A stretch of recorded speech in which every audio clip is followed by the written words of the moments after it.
Chers amis bien-aimés dans le Seigneur, que la paix et la grâce de Jésus-Christ soient avec vous tous. Pour continuer à proclamer la bonne nouvelle de l'Évangile éternel, nous allons vous parler en ce jour du contenu de la première partie de l'Évangile éternel.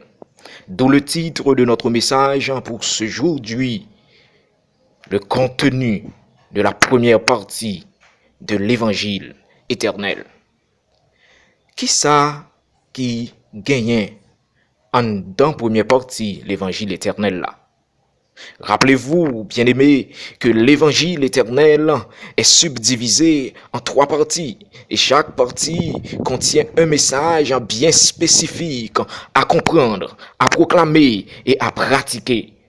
3 parties pour 3 messages, ce qui est appelé dans le langage adventiste du 7e jour le message des 3 anges. Car en réalité, c'est un seul message en 3 parties.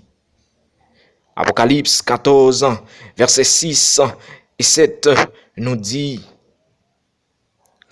Je vis un autre ange qui volait par le milieu du ciel, ayant un évangile éternel pour l'annoncer aux habitants de la terre, à toute nation, à toute tribu, à toute langue et à tout peuple. Il disait d'une voix forte: Craignez Dieu et donnez-lui gloire, car l'heure de son jugement est venue. Adorez celui qui a fait le ciel et la terre et la mer et les sources d'eau. Frères et sœurs bien-aimés, nous allons voir aujourd'hui le contenu de la première partie de l'évangile éternel. Faisons une courte prière. Notre Dieu, notre Père, merci pour la possibilité que tu nous donnes de proclamer ta parole encore une fois. Assiste-nous, parle à nos cœurs, qu'il en soit ainsi au nom de Jésus. Amen. Craignez Dieu et donnez-lui gloire, car l'heure de son jugement est venue. Oh frères et sœurs bien-aimés, c'est ça le message du premier ange, ou la première partie du message des 3 anges. À remarquer, il y a 4 expressions fondamentales dans cette partie du message. Premièrement, craindre Dieu. Deuxièmement, donner-lui gloire. Troisièmement, l'heure de son jugement est venue. Quatrièmement, adorer celui qui a fait le ciel, la terre. Donc, adorer le Créateur. Nous allons considérer pour aujourd'hui l'expression craindre Dieu. C'est quoi la crainte de Dieu? C'est quoi craindre Dieu, frères et sœurs bien-aimés? Juste avant de répondre à cette question, essayons de comprendre un peu le verset 6 d'Apocalypse 14. Apocalypse 14, verset 6 nous dit: Je vis un autre ange qui volait par le milieu du ciel, ayant un évangile éternel pour l'annoncer aux habitants de la terre, à toute nation, à toute tribu, à toute langue et à tout peuple. Laissez-moi vous dire, frères et sœurs bien-aimés, dans le langage de l'Apocalypse, Apocalypse qui signifie révélation, parfois et souvent, bon Dieu révéler des messages, révéler et des vérités concernant le plan du salut en utilisant des images, des symboles. Donc, c'est le cas pour Apocalypse 14, verset 6, quand on parle d'un autre ange qui volait par le milieu du ciel. Cela ne signifie pas littéralement un ange qui va sortir du ciel pour proclamer l'évangile éternel. Non. Le mot ange ici peut signifier envoyé, messager. Donc, cet ange représente, frères et sœurs bien-aimés, un groupe d'hommes que Dieu envoie avec un message spécifique, envoie pour proclamer l'évangile éternel. Et l'évangile éternel, c'est l'évangile de tous les temps. L'évangile qui a été prêché à Adam et Ève L'évangile qui a été prêché à Abraham, l'évangile qui a été prêché même à Noé, l'évangile qui a été prêché aux enfants d'Israël, l'évangile qui a été prêché à David, l'évangile qui a été prêché aux disciples, aux apôtres, l'évangile qui a été prêché par Jésus dans le Nouveau Testament, l'évangile qui doit être prêché également dans la fin des temps. C'est l'évangile éternel, l'évangile, la bonne nouvelle de la grâce de Dieu, source de salut pour tous les hommes. Cette grâce de Dieu qui nous enseigne à renoncer à l'impiété, nous dit l'apôtre Paul à Tite. Oui, cet évangile, c'est un évangile éternel.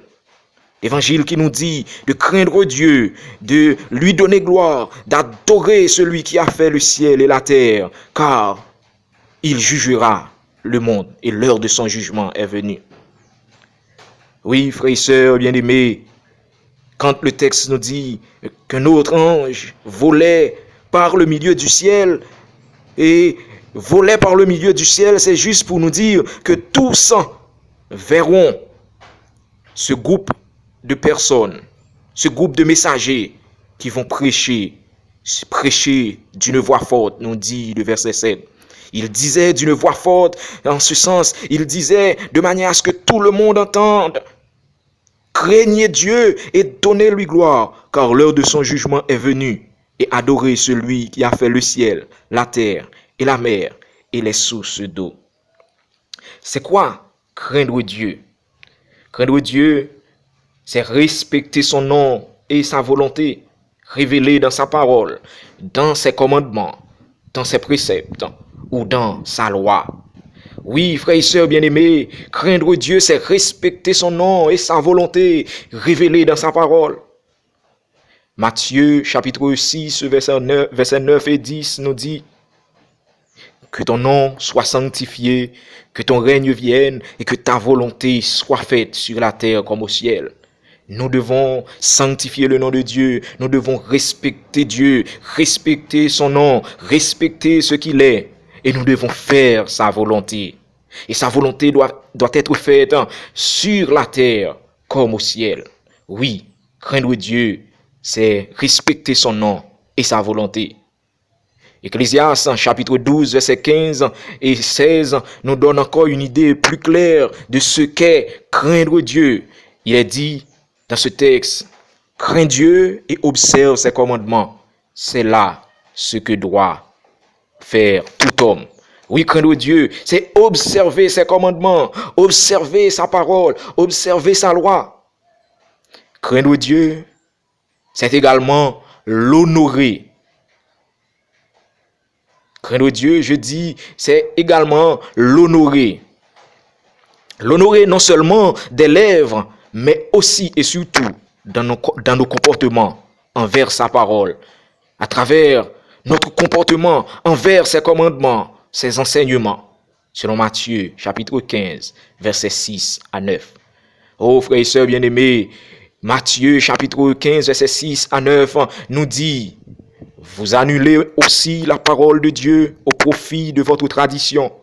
Hypocrite, Ésaïe a bien prophétisé sur vous quand il a dit « Ce peuple m'honore des lèvres, mais son cœur est éloigné de moi. C'est en vain qu'il m'honore en enseignant des commandements qui sont des commandements d'hommes. C'est en vain qu'il m'honore en enseignant des préceptes, des commandements qui sont des commandements d'hommes. » Oh frères et sœurs bien-aimés, nous devons honorer Dieu.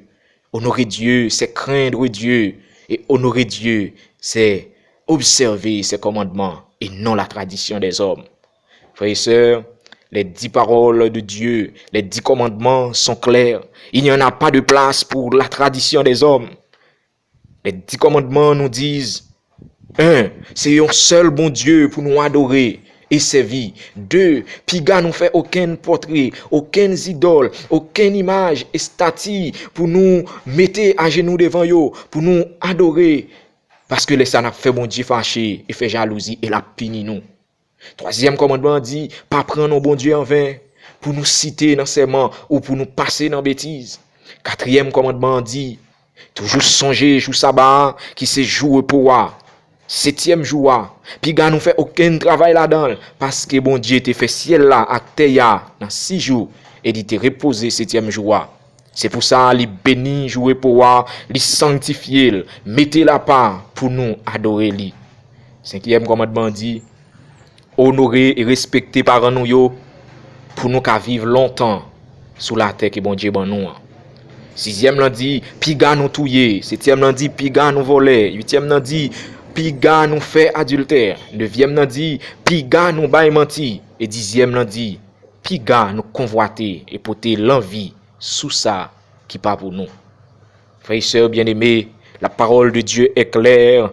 Nous devons craindre Dieu et observer ses commandements. Nous devons pratiquer ses commandements, sa loi qui est définie aussi clairement dans sa parole. Pour ceux qui disent que la loi est mauvaise, que la loi est imparfaite, que la loi est abolie et que les commandements sont durs et impossibles à pratiquer, voici ce que dit la parole de Dieu. Dans Romains 7, versets 12 et 13, à continuer, il est dit, la loi est donc sainte et le commandement est saint, juste et bon. Ce qui est bon, est-il pour moi à cause de mort? Loin de là. Non, non, c'est pas ça. Mais c'est le péché. C'est pas la loi qui est mauvaise. C'est pas la loi qui est mauvaise. C'est pas le commandement qui est mauvais, qui est injuste. Mais c'est le péché. C'est le péché. Et la Bible, la parole de Dieu nous dit, le péché, c'est la transgression de la loi. Jésus, de son côté, a dit, ne croyez pas que je sois venu abolir la loi et les prophètes. Je ne suis pas venu pour abolir, mais pour accomplir. Et dans 1 Jean chapitre 5, verset 3, il est dit, car l'amour de Dieu consiste à garder ses commandements, et ses commandements ne sont pas pénibles. Pour tous ceux qui croient que les commandements sont impossibles à observer, je leur dirai, c'est à cause de la faiblesse de notre chair qu'il est impossible de garder les commandements de Dieu. Mais grâce à la mort de Jésus, grâce à notre foi en Jésus et grâce à la puissance de l'Esprit, nous pouvons pratiquer les commandements de Dieu. Amen. Oui, la loi est spirituelle, nous dit l'apôtre Paul, mais moi je suis charnel. Et qui me délivrera de ce corps de mort? Il dit, grâce et gloire soient rendues à Dieu par Jésus-Christ notre Seigneur. Oui, en Jésus, par Jésus, nous pouvons pratiquer la volonté de Dieu. Oui, par sa grâce et par la foi en son nom, nous pouvons pratiquer les commandements de Dieu. Craignez Dieu et donnez-lui gloire, car l'heure de son jugement est venue. Adorez celui qui a fait le ciel, la terre, la mer et les sources d'eau. Que le Seigneur nous bénisse tous. Amen.